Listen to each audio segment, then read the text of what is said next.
Back with Holiday Bites and Delights, sponsored by Kroger, and the Flavor Queen has been with us all morning. She's in the kitchen. Obviously, she is an avid baker who knows her way around a beautiful cake, and she is here to share some holiday magic. She is going to show us how to take simple vanilla spice cakes and turn them into a beautiful wreath. I cannot wait for all of your tips and tricks on this. This is going to be awesome. This is so much fun.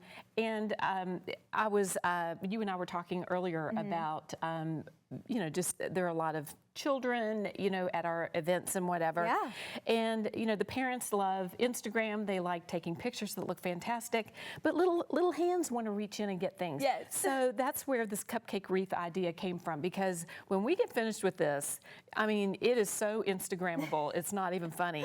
But yet, when it's on the table, it's not going to be a problem for children to help themselves to this cupcake wreath. Yeah. And you can use any flavor. Red velvet's really pretty. Just a beautiful vanilla one is great. And I love Duncan Hines. I get them at Kroger.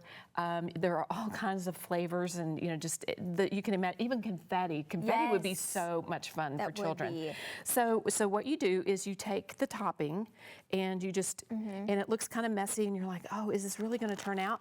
And you don't need a fancy pastry bag. You just get the Kroger, the private selection gallon-size bags, or the quart size if that's better for you. And then you just take an offset spatula, and you just come through like this. And what kind of frosting is this? This is literally just whipped topping. It's a non-dairy whipped topping. Okay.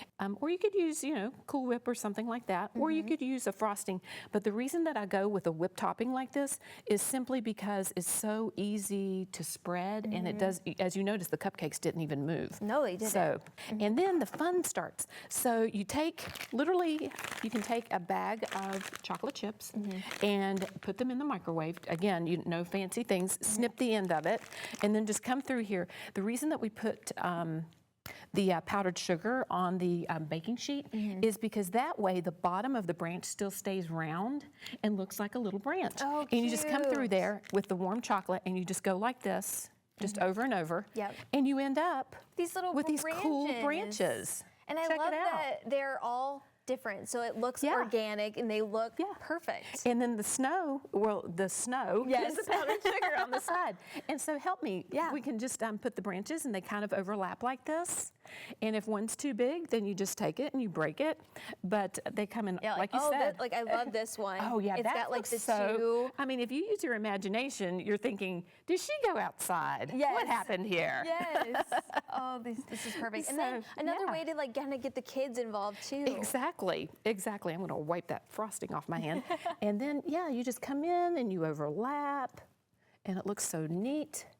You can add little accents, like little fondant snowflakes, perhaps, or give a Scandinavian look by adding a little touch of red, like maybe some little red ornaments. Just take some fondant. It's on the bottom shelf at Kroger, and they have it already mixed as red. And you can make like little red berries and put that in. That's like very that's very Scandinavian looking. And then I thought, we're just going to leave this as it is. We're just going to go with this whole white and just forest theme, and so we'll let it snow. And then you've got sparkles right there. You can come in with some sparkles, the way that the sun or the moonlight catches the snow, and come around there like that. And then I love even more sparkles. So you just take just a basic brush, and you can get this glitter dust. Oh my gosh. And I love glitter dust. I love glitter. Oh my gosh, it's like everywhere now. Festive. You just tap it like that, and look, all of a sudden we have this beautiful. It's cupcakes, for crying out loud, and it's so And really, it's pretty. like the box mix. You're topping some powdered sugar and some just chocolate. taking the time with a bag of chocolate, and that's it. And within, let's say, an hour and a half, like while the cupcakes are baking, make your branches. Just put them in a cool area, like if you've got a room in the refrigerator, just let them cool there so that they harden.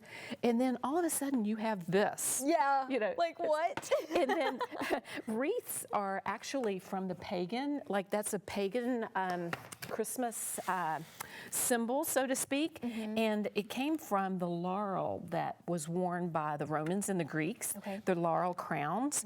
And then, when the Catholics came in and just kind of, added Christianity into the mix, they allowed certain pagan things like like the wreath to come in, and then the wreath became Advent, like an Advent wreath, or decorations on our doors to welcome our friends and family in.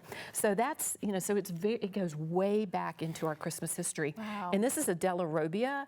A della robbia is an Italian wreath that's typically got fruit and just sugar. And in this case, I made little pavlovas. So there are meringues on the bottom, and then there's a matcha whipped cream, and then all those fresh berries, and then we've sugared those as well with little bits of rosemary because the rosemary looks like pine. It does. I just love how it coordinates. I mean, you could have your entire kitchen done up with, things that you can find at Kroger, and also when you have children, you might not want to do the dishes. So this is where I think beautiful disposables come into play. So, Absolutely.